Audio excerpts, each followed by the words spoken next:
غم حسین کا ہے، حیات لمحہ بلمحہ کرم حسین کا ہے، یقین یہ ہے کہ جنت بھی انتظار میں ہے، یقین یہ ہے کہ جنت بھی انتظار میں ہے، عمل پہ ناز نہیں ہے، بھرم حسین کا ہے، حیات لمحہ بلمحہ کرم حسین کا ہے، نشان سجدہ نہ ٹکرا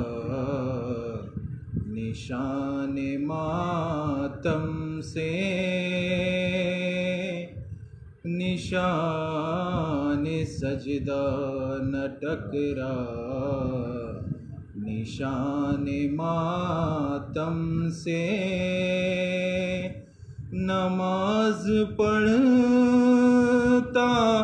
ہے یہ بھی کرم حسین کا ہے، حیات لمحہ بلمحہ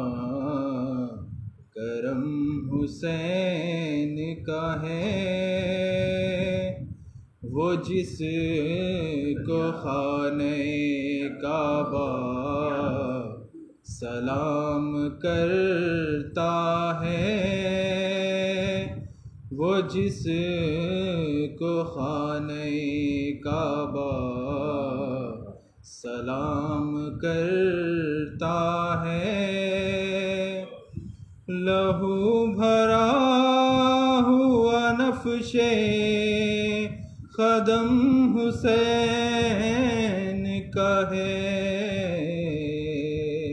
حیات لمحہ بلمحہ کرم حسین کا ہے، اذاں کو چھوڑ کے جنت کی بات کرتا ہے، اذاں کو چھوڑ کے جنت کی بات کرتا ہے، یہ جانتا نہیں باغ دھرم حسین کا ہے، حیات لمحہ بلمحہ کرم حسین کا ہے، یہ کہہ کہ چھوڑ دیا قبر میں فرشتوں نے، یہ کہہ کہ چھوڑ دیا قبر میں فرشتوں نے، نہ دیں گے دکھ اسے پہلے ہی غم حسین کا ہے، حیات لمحہ بلمحہ کرم حسین کا ہے، اللہم صلی علی محمد و آل محمد۔ شہید کا دینے کو آئے ہیں، جس کے داغ جگر پر اٹھائے کھاکڑا ہے آنسو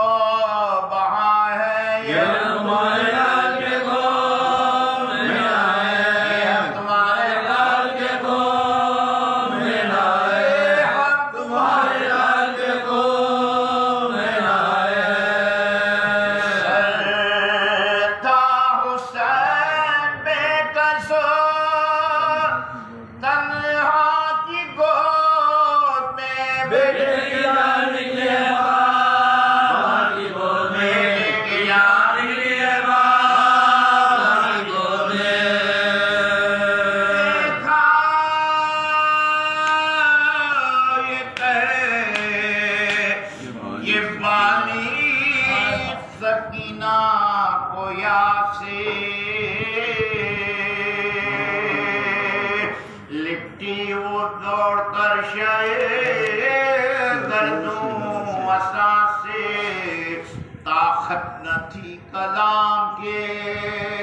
ہر چند پیاسے بولے وہ درنام ہے ہر یہاں سے بولے وہ درنام ہے ہر یہاں سے یا اس بلا بدر سے کہیں یا سفر کا ہے شرط نہیں بتاؤ ارادہ کدھر کا ہے بتاؤ ارادہ کدھر کا ہے بتاؤ ارادہ کدھر کا ہے فرمایا شہنہا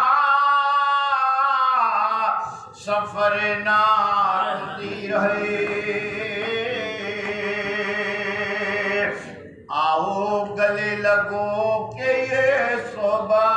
تقیر ہے اب آرزو قرب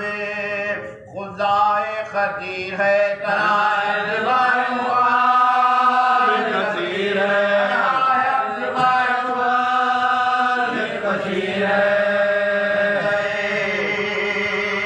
ہو یہ مرحلہ جو اعانت خدا کرے جس کا نہ کوئی دوست ہوگی خدا کرے جس کا نہ کوئی دوست ہوگی جس کا نہ کوئی دوست ہوگی خدا کرے جانا ہے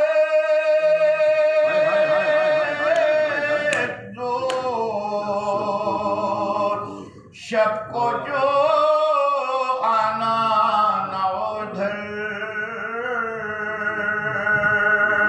جت کر کے روئیو نا ہمیں چاہتی ہو گر پہلے آج شب فرخت پدر سورے ماں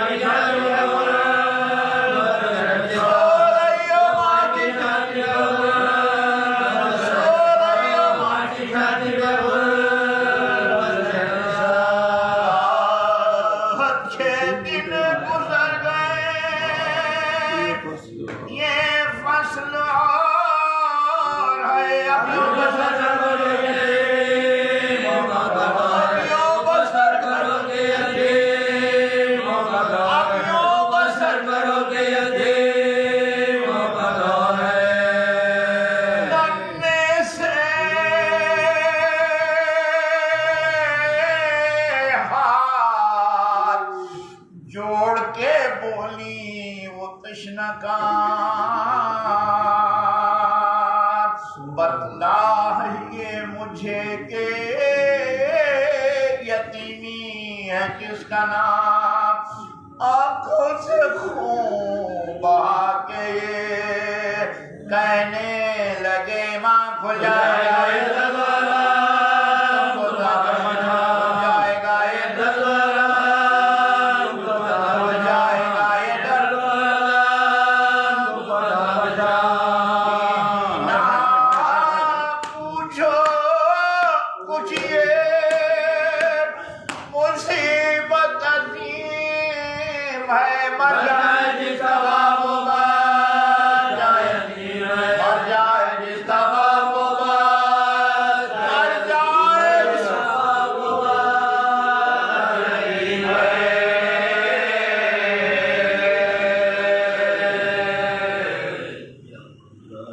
اعوذ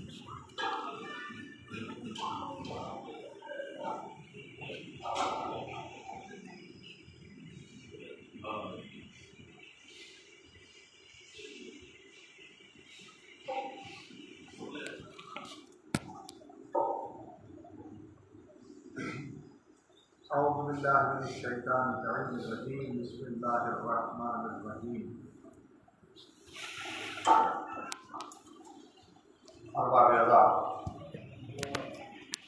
جیسے کہ آپ حضرات مسلسل اس بارگاہ میں کہتے ہیں، صبح کی اولین سے آتے ہیں اور عبادات کا سلسلہ ہوتا ہے، واجبات کی ادائیگی کے ساتھ ساتھ ہم اور آپ ذکر محمد و آل محمد ادا کرتے ہیں،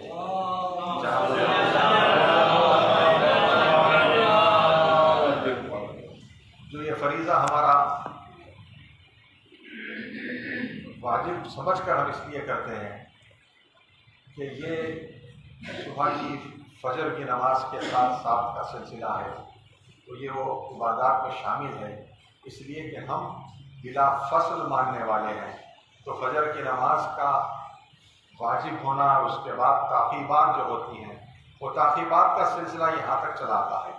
تو یہ وہ سلسلے ہیں کہ جہاں پر ہم اپنے نامۂ اعمال میں نیکی اور پروردگار عالم کی خوشنودی حاصل کرنے کے لیے انجام دیتے ہیں۔ دیکھیے، جہاں شریعت کے مسئلے پر اگر دیکھا جائے تو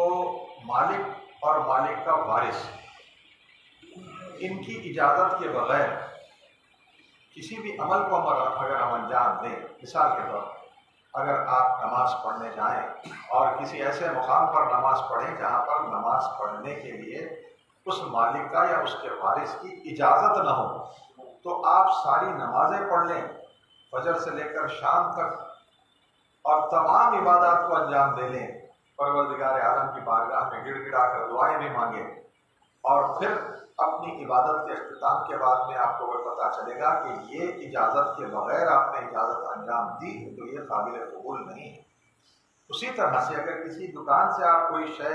لے لیں اور کھا لیں، یعنی روزے کے لیے، اور روزہ رکھنے کے بعد آپ یہ کہیں کہ میں نے روزہ رکھ لیا، تو ایسے عمل کو بھی جائز نہیں قرار دیا جا سکتا، اس لیے کہ وہ مالک کی اجازت کے بغیر لیا گیا۔ اس کی مرضی اگر شامل نہیں ہے تو وہ عبادت جائز نہیں ہے۔ یہ بات ذہن میں رکھیں کہ وارث کی اجازت ضروری ہے۔ اب یہاں پر اگر ہم اس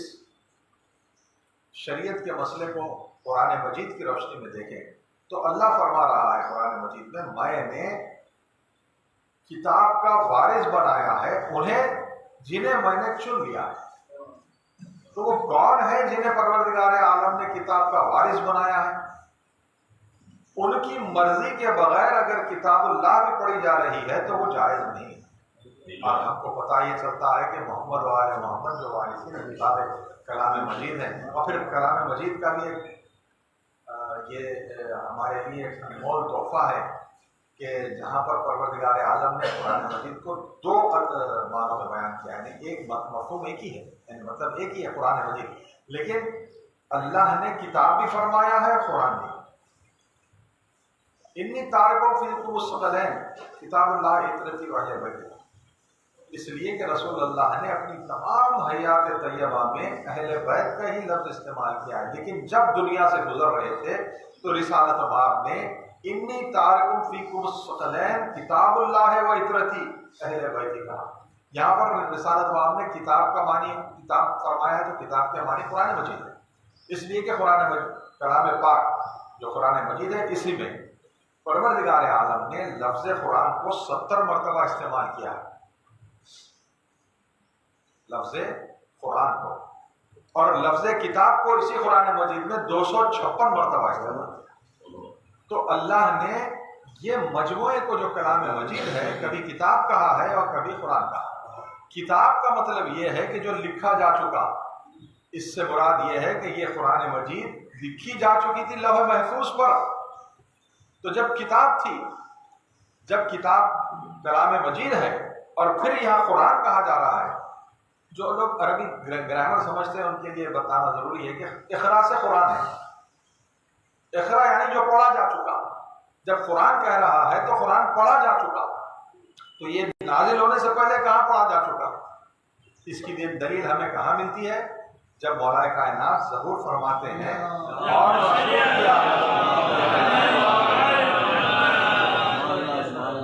رسول کی آغوش میں کلام مجید کی اور زبور و انجیل و توریت کی تلاوت کر کے بتاتے ہیں، پوچھتے ہیں کہ میں کیا پڑھا بتاؤں. اس لیے کہ قرآن سے پہلے 3 کتابیں آ چکی ہیں. حضرت داؤد پر زبور، حضرت موسیٰ پر تورات اور حضرت عیسیٰ پر انجیل. یہ وہ کتابیں ہیں جو پروردگار عالم نے لکھی ہوئی ان کے ہاتھ میں نازل فرمائی ہیں. یہ قرآنی آیات کے سلسلے میں جیسا آئے ہیں نہیں، بلکہ یہ لکھی ہوئی تختیوں پر لکھی ہوئی آیا کرتی تھی. لیکن اب یہ وہ بحث اور ہے کہ اگر اس میں چلے جائیں تو بہت طولانی بحث ہو جائے گی. لیکن ان تینوں کو لوگوں نے، امت نے، اپنی اس دور کی امت نے تبدیل کر دیا. اس لیے قرآن مجید کو پروردگار عالم نے ایک بتدریج اتارا ہے. لوح محفوظ پر قرآن مجید لکھی جا چکی تھی، اس کے بعد جبرائیل کے ذریعے سے نبی کے سینے پر اتارا، یعنی آیات قرآنی نازل ہوتی رہی. جب ان آیات قرآنی کو رسالت مآب نے پڑھ کر سنایا تو یہ قرات ہوتی رہی، تو یہ قرآن کی شکل اختیار کر لیا. تو اب پروردگار عالم یہ فرما رہا ہے کہ میں، رسول اللہ یہ فرما رہے ہیں کہ میں تم میں 2 چیزیں چھوڑے جا رہا ہوں، ایک قرآن اور ایک میری اطرت والی اہل بیت. یہاں پر اہل بیت کے دائرے کو رسول اللہ نے اطرت کے ساتھ شامل کر دیا، اس لیے کہ رسول اللہ کو یہ معلوم تھا کہ آنے والے دور میں ہر کوئی اہل بیت میں گھسنے کی کوشش کرے گا، لہٰذا یہاں پر پابندی لگا دی اطرت والی اہل بیت. اب وہ کون ہے؟ ہم کو پتا ہے کہ ہم کون اہل بیت کے ماننے والے ہیں. اب یہاں سے اگر ہم دیکھیں تو ہمیں یہ پتہ چلتا ہے کہ پروردگار عالم نے قرآن کے ذریعے سے ہمیں جو عمل بتایا ہے، تو قرآن رسالت مآب کے دور میں جو بتایا گیا تھا اس قرآن کے پیش نظر آج ہم یہ دیکھتے ہیں کہ اس قرآن کی روشنی میں حضور اکرم کی سنت کیا ہے. اب یہاں اگر ہم دیکھیں کہ سنت، اس میں اور ایک تھوڑا سا فرق یہ پایا گیا کہ جب پروردگار جو رسالت مآب نے یہ کہا تھا کہ انی تارکم فیکم الثقلین کتاب اللہ اطرتی و اہل بیتی، تو اس میں اہل سنت حضرات کے 12 راویوں نے اس حدیث کو صحیح نقل کیا ہے. لیکن ایک راوی نے، دشمن محمد و آل محمدی نے، اس کو اطرتی اور اہل بیتی کو بدل کے سنتی کہا. 12 کے 12 نے اس تمام کتابوں میں موجود ہے کہ اس کو تسلیم کیا گیا. لیکن ایک راوی نے دشمن اہل بیت ہونے کے ناطے، اب وہ کون تھا، کتنی دشمنی اس کو تھی، وہ ایک الگ بحث ہے. لیکن جہاں پر اہل بیت کا کرشمہ اگر دیکھنا چاہتے ہیں، جیتا جاگتا اگر معجزہ دیکھنا چاہتے ہیں، تو انہوں نے سنتی کہہ کر تو لکھ دیا تاکہ اہل بیتی اور اطرتی اس کے دائرے سے ہٹنے کے لیے. لیکن وہ خود سنتی، اب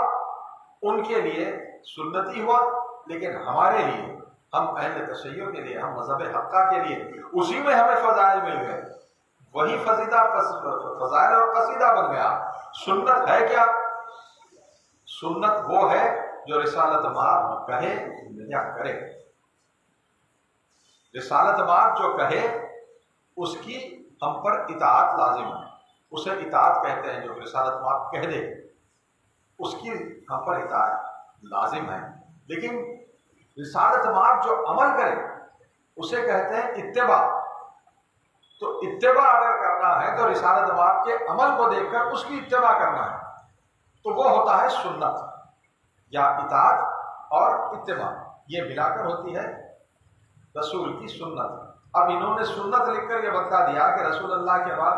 کس طرح سے خلافت کے ذریعے سے وہ بتلانا چاہتے تھے کہ رسول اللہ نے خلیفۃ المسلمین رسول کے بعد آئے ہیں. اب یہاں پر ہم بتلاتے ہیں کہ صاحبان شعبہ تعلیم سے جو تعلق رکھتے ہیں ان کے لیے اور بچوں کے لیے یہ بات بہت آسانی طریقے سے سمجھائی جاتی ہے کہ جب بچے تعلیم حاصل کرتے ہیں، انہیں کچھ سمجھایا جاتا ہے تو انہیں تھیوری بھی بتلائی جاتی ہے، پریکٹیکل بھی بتلایا جاتا ہے. پرویز بھائی یہاں موجود ہے، وہ ایک اساتذہ میں شامل ہیں، جب کبھی کوئی لکھ کر بتاتے ہیں تو اس کو عملی طور پر جو کر کے بتلاتے ہیں اسے پریکٹیکل کہتے ہیں. اور یہ ہوا ہے رسول اللہ کی سنت. سنت میں کہنا بھی ہے، دکھانا بھی ہے. اب یہ بتلائیے کہ یہاں پر ہم کو ثابت یہ کرنا ہے کہ غدیر کے موقع پہ رسول اللہ نے مولا کائنات کو من کن تو مولا کہہ کر یہ بتلا دیا، جو اطاعت میں آ گیا، ہاتھوں پر اٹھا کر یہ بتلا دیا کہ یہ عمل ہے، عمل اتباع میں آ گیا.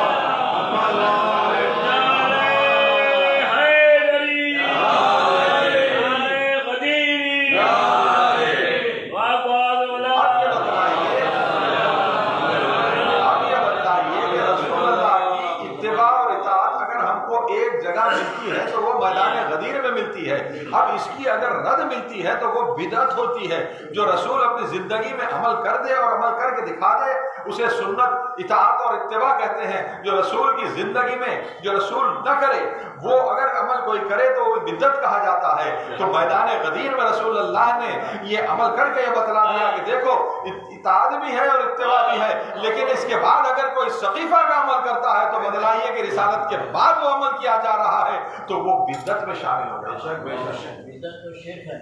شرک تو یقیناً ہے ہی، لیکن بدعت میں شامل اس لیے ہو جاتا ہے کہ رسالت مآب کی حیات طیبہ میں رسالت مآب نے اعلان کر چکا کہ میرے بعد علی جانشین ہوں گے. اللہ کے حکم کو نازل فرما دیا، پروردگار عالم نے بتلا دیا رسالت مآب کو کہ اگر یہ نہ کیا تو کچھ نہ کیا، کار رسالت انجام نہ دیا. تو یہ بات ثابت ہوتی ہے کہ اللہ جسے بنانا چاہتا ہے اپنا وسیع، وہی وسیع بنتا ہے. جو وسیع بنتا ہے وہ رسالت مآب کی اطاعت اور اتباع سے بنتا ہے. اگر سقیفہ چلے جاتے ہیں تو وہ ہوتی ہے بدعت. تو یہ ہمارے بچوں کو جاننا چاہیے کہ ہم کس پیمانے پہ ہماری زندگی بسر کرنا چاہیے. رسالت مآب کی سنت میں اطاعت اور اتباع ضروری ہے. بچوں کو یہ جاننا چاہیے کہ سنت میں اطاعت ہے اور اتباع ہے. اب جہاں جہاں رسول نے زبان سے کہا ہے اس کی اطاعت کرنا ہے، اور جہاں جہاں رسول نے عمل کیا ہے اب اس میں وہ زمرے میں، عمل کے زمرے میں تمام چیزیں آ جاتی ہیں کہ جہاں جہاں رسول نے اگر حسنین کو اپنے آغوش میں بٹھا رہے ہیں تو اس کی اتباع بھی ہم پر ضروری ہے. اس لیے کہ جہاں پر حسین ابن علی سے رسول یہ فرما رہے ہیں کہ حسین منی وانا من الحسین، تو اب حسین سے دشمنی رکھنا رسول سے دشمنی رکھنا ہے. حسین سے عداوت رکھنا رسالت مآب سے عداوت رکھنا ہے، رسالت مآب سے عداوت رکھنا اللہ سے عداوت رکھنا ہے. اب ہمیں پتہ چلتا ہے کہ محمد والے محمد وہ ہیں کہ جو نجات کا ذریعہ ہے. زندگی میں بھی ہماری حیات کو اگر کامیابیوں کی منزل میں لے جانا ہے تو اہل بیت علیہ السلام کی سیرت پر عمل کرنا ہے، اور اگر آخرت میں ہمیں شفاعت محمد والے محمد ہونا ہے تو انہی کے ذریعے سے ہمیں شفاعت حاصل ہو سکتی ہے. اس لیے کہ وہ اہل بیت علیہ السلام کے ہم وہ چاہنے والے ہیں کہ ان کے خوشی میں خوش ہوتے ہیں اور ان کے غم میں غم مناتے ہیں. ہاں جب غم کی بات آتی ہے تو کربلا کے میدان کا ذکر کیا جاتا ہے، ائمہ طاہرین علیہ السلام کی شہادتوں کا ذکر کیا جاتا ہے، لیکن مصیبتیں جب بیان کیے جاتے ہیں تو ان مصیبتوں میں عظیم مصیبت کون سی پائی جاتی ہے. جب سید سجاد سے امام حسین علیہ السلام رخصت ہو رہے تھے تو سید سجاد نے نصرت کی خواہش کی تو حسین نے کہا تھا کہ بیٹا سید سجاد تمہیں تو جہاد اکبر کرنا ہے. اب وہ جہاد اکبر کیا تھا؟ سید سجاد کے ماں بہنوں کے سروں سے چادریں چھینی جا رہی تھی. سید سجاد صبر کر رہے ہیں، تازیانے لگائے جا رہے ہیں، سکینہ کے رخساروں پر تماچے لگائے جا رہے ہیں. لوگ نیزہ بسر حسین 11ویں محرم کی صبح جب قافلہ روانہ ہونے لگا، غیب کر کے لے جائے جا رہے تھے. بے گجاوا اونٹوں پر بیویاں سوار تھی، بے مخنا چادر. اب تو قافلہ مردال قتلگاہ سے جا رہا تھا. سید سجاد کا غسلہ سینے ایک مرتبہ سید سجاد کا بند کاپ رہا تھا. زینب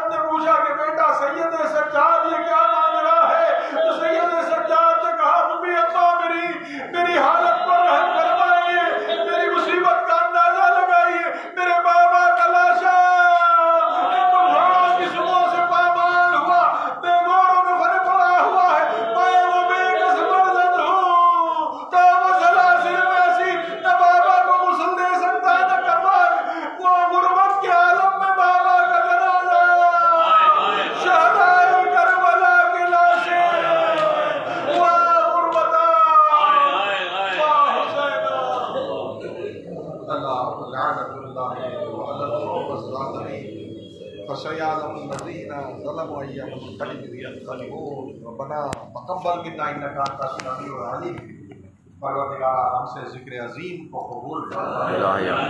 ذکر عظیم کے طوفان میں بانیان مجلس آج کے جو بانیان مجلس ہیں جناب معصومہ بیگم صاحبہ اور میر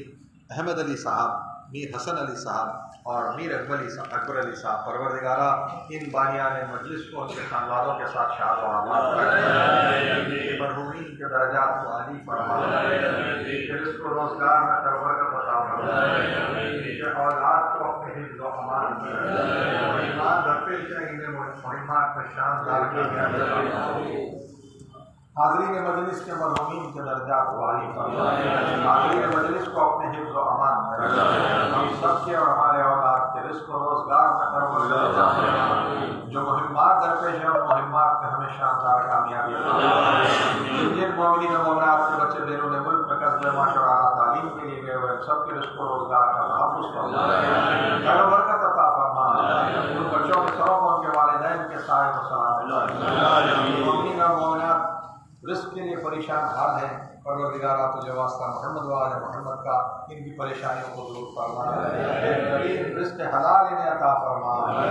اور وہ مومنین و مومنات ہم سب جو مشتاقان ہیں جو زیارت ہے پروردگارہ اسباب مہیا فرما، اور ہم سب کو بار بار مقامات مقدسہ کی زیارتوں سے رضی بیت اللہ سے مشرف فرما، خاطران شہزادی کونین شہزادی فاطمہ الزہرا سلام اللہ علیہا، خاطران ائمہ تعلیم علیہ السلام اور خاطران معصومین علیہ السلام پر ہمیشہ ہمیشہ کے لیے اور کبھی نہ ختم ہونے والی لعنت اور عذاب جبت اور تعاون اور ان کے چاہنے والوں پر بھی بے شمار اور قوت طاقت حکومت اشرار حضرت خصوص داعش تنظیم تکفیر ذہنیت اور تمام قوت جو اہل تشیع کے خلاف اور عزاداری کے خلاف کام کر رہی ہیں انہیں اس کو نابود ان کے ظلم و ستم و مکر و فریب ہونے پر جبت اور تعاون پر اور ان کے چاہنے والوں پر بے شمار لعنت اور قوت طاقت حکومت اشرار حضرت خصوص داعش تنظیم تکفیر ذہنیت اور تمام صہیونی طاقت حکومت اشرار جو اس وقت عراق، ایران، شام اور فلسطین میں مومنین اور مومنات پر ظلم و ستم ڈھا رہے ہیں، پروردگارہ اس قوتوں کو طاقتوں اور حکومتوں اور اشرار کو نیست و نابود فرما، اور تمام مومنین اور مومنات کی جان، مال، عزت و آبرو و ناموس کی حفاظت فرما، اور مقامات مقدسہ کی غلط خصوص بیت المقدس کی حفاظت فرما، جو ہم سب مومنین اور مومنات کے کوئی علیم ہیں پروردگارہ ان شفاء کاملہ عاجلہ کہکشاں فاطمہ صاحبہ کے لیے مسلسل ہم لوگ اس بارگاہ میں دعا کیا کرتے تھے، 10 گھنٹے کا آپریشن ہوا ان کا، اور الحمدللہ وہ اب روح صحت ہو کے گھر آ گئی ہیں، اور ان کے خاندان کی جانب سے آپ اللہ کی خدمت میں تشکر فرماتے ہیں کہ ان کے خاندان والوں نے خواہش کی ہے کہ آپ اللہ سے شکریہ ادا کریں کہ آپ نے ان کی دعا سے جانے کی دعا کے لیے آپ نے آمین کہا، اور اب الحمدللہ محمد و آل محمد وہ روح صحت ہو کر گھر آ چکی ہیں، اور ایسے تمام مومنین معصوم علی صاحب دہشت جو اس بارگاہ کے ذاکر ہیں یہ بھی علیم ہیں، ان کی پاؤں کی تکلیف ہے، آپ مسلسل اس بارگاہ میں آنے کے قابل ہو رہے ہیں، انہیں پروردگارہ انہیں اپنی حفظ و امان مسلسل اس بارگاہ میں آنے کی اور خدمت انجام دینے کے لیے انہیں معمور فرما، مختار بھائی صاحب جو اس وقت علی ہیں، اور بجائے وجود اس کی کہ وہ علی ہیں اس بارگاہ میں آ رہے ہیں، اپنی خدمات انجام دے رہے ہیں، پروردگارہ محمد وعلى محمد کا جلد از جلد انہیں مکمل شفا الہی آمین، اور اپنی خدمات کو انجام دینے کے لیے بارگاہ حیات اس خدمت کو انجام دیتے ہیں الہی آمین، اور وہ مومنین و مومنات مشکور علی جان بھائی صاحب اور علی حضرت صاحب فرشتہ جو اس وقت ابھی علی تھے، اب وہ صحت ہوئے ہیں، اور علی صاحب کے پاس نومولود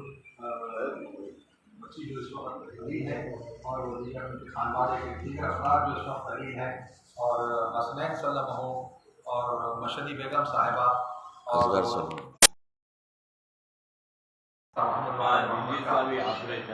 اور آج کسی ایک مومن کا آپریشن بھی ہے، پروردگارہ تجھے واسطہ محمد وعلى محمد کا اس برادر مومن کی